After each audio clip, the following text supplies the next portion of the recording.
Bonsoir à tous. Une petite table ronde sur le Covid. On ne pouvait pas ne pas vous en parler. Il y a eu bien sûr beaucoup de communication.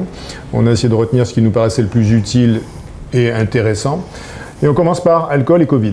Thierry. Voilà, alors c'est très intéressant parce que c'est deux études menées en Californie, qui sont un département connu pour ses libertés, et la privation de liberté a entraîné une consommation excessive d'alcool tout à fait significative, puisque sur la première étude, il y a quand même 45 000 patients, et le taux d'hospitalisation pour alcoolisation était augmenté de 67%, avec même, on pourrait même augmenter ces taux si on tenait compte des hospitalisations à domicile pour libérer des lits pour la Covid. D'autre part, pratiquement 100% de patients ont été réhospitalisés pour alcoolisation secondairement. L'autre étude montre également une augmentation considérable de la consommation d'alcool, avec notamment dans la population de moins de 40 ans, 100% d'augmentation, et notamment une surconsommation chez les jeunes femmes. Voilà, donc catastrophe Covid et alcool au cours du confinement. Il y a des travaux français qui montrent un peu la même chose. Voilà.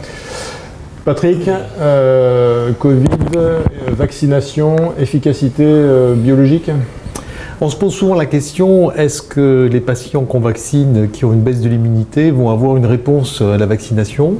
Donc c'est une équipe américaine qui a étudié des patients qui étaient soit transplantés ou des hépatopathies chroniques, plus de 230 patients.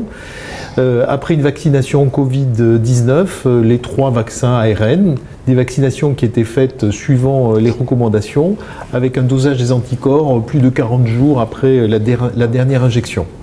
Ils ont défini l'absence de réponse complète, soit s'il n'y avait pas d'anticorps, soit une réponse suboptimale qu'ils estimaient à moins de 250 unités par litre, en sachant que l'équipe de Toulouse a retrouvé un cut-off différent à 141 qui permettait d'éviter plus de 90% des infections, et un cut-off à 1700 où là il n'y avait aucune infection au-dessus de 1700.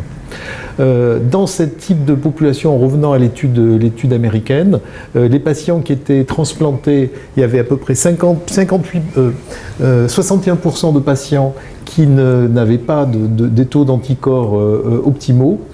Chez les patients qui avaient une hépatopathie chronique, on était à 22% et on était à 58% chez les patients qui avaient des immunosuppresseurs, et ça augmentait si on utilisait plusieurs immunosuppresseurs. Donc tout ça, naturellement, n'empêche pas la vaccination de ces patients. Bien au contraire. Moi, j'ai retenu des communications sur vaccins et patients cirrhotiques, nos patients cirrhotiques. 2 études cliniques, une chilienne sur leurs données nationales, 2050 patients cirrhotiques qui ont eu le Covid, 42% d'entre eux ont nécessité une hospitalisation, et cette étude montre clairement que le taux d'hospitalisation est diminué d'un facteur 12 chez les patients qui sont vaccinés, donc vaccinons. Et une étude américaine multicentrique de grosse taille, avec 3240 patients atteints cirrhotiques ayant le Covid non vaccinés, et 254 patients atteints de Covid également, cirrhotiques également, mais vaccinés. Donc, en analyse multivariée, la vaccination est clairement associée à une réduction de la mortalité globale et de la mortalité post-Covid. Et cette réduction est également constatée de façon significative chez des patients qui sont vaccinés totalement ou partiellement. Donc, raison de plus pour vacciner et rapidement. Donc, Karine, au niveau biologique, on va avoir souvent des patients adressés pour hypertransaminogémie dans ce cadre-là. Oui, j'ai sélectionné une étude américaine qui évalue la prévalence de la rhabdomyolyse chez les patients Covid+, qui ont une cytolyse. Donc en fait, c'est une cohorte importante, environ 1100 patients. 60% avaient des anomalies du bilan hépatique sous forme d'une cytolyse, et dans 70% des cas, c'est une cytolyse sur l'azate, avec un ratio azate sur alate supérieur à 1. 4% de cette cohorte avaient une rhabdomyolyse. Donc le message qui est important à retenir, c'est que chez les patients qui ont une cytolyse sur l'azate, il faut penser à la rhabdomyolyse qu'on peut avoir sans insuffisance rénale, parce qu'en fait c'est une augmentation de l'azate musculaire, c'est la libération des enzymes musculaires.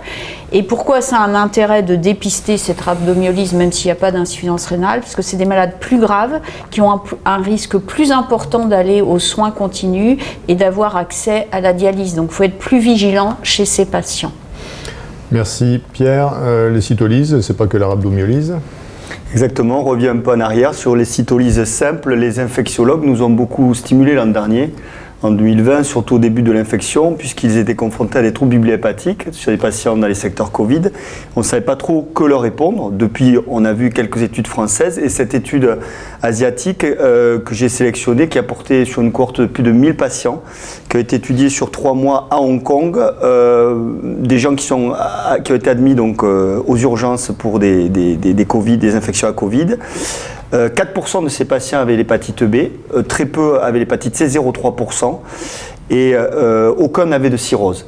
Les patients en moyenne 38 ans de moyenne d'âge, donc jeunes, pas trop de comorbidité, et dans cette étude, on voit que à peu près dans les premiers jours de la prise en charge, qui est hospitalisation ou pas, on retrouve 38% de troubles bibliopathiques, que ce soit une cytolyse sur les transaminases, une augmentation de la phosphatase alcaline ou de la bilirubine totale.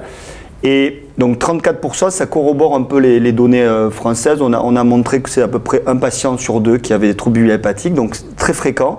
Mais c'est des troubles qui s'améliorent très rapidement, dans les quelques semaines et au bout de 6-8 semaines.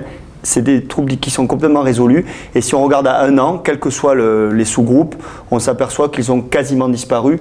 Il y a à peu près 5 à 10% de ces patients qui continuent à avoir des troubles bibliopathiques, surtout sous forme de cytolyse, mais c'est des gens qui ont une hépatite chronique C ou une hépatopathie sous-jacente, notamment un NASH. Donc les conclusions, c'est que c'est fréquent, mais ce n'est pas prédictif d'une gravité particulière. Et voilà, et les auteurs concluent sur ça. Ben, merci à tous pour cette synthèse qui doit nous permettre de garder quelques petits réflexes sur ce sujet qui est de moins en moins fréquent, j'espère, un peu rébarbatif quand même, mais auquel il faut savoir répondre.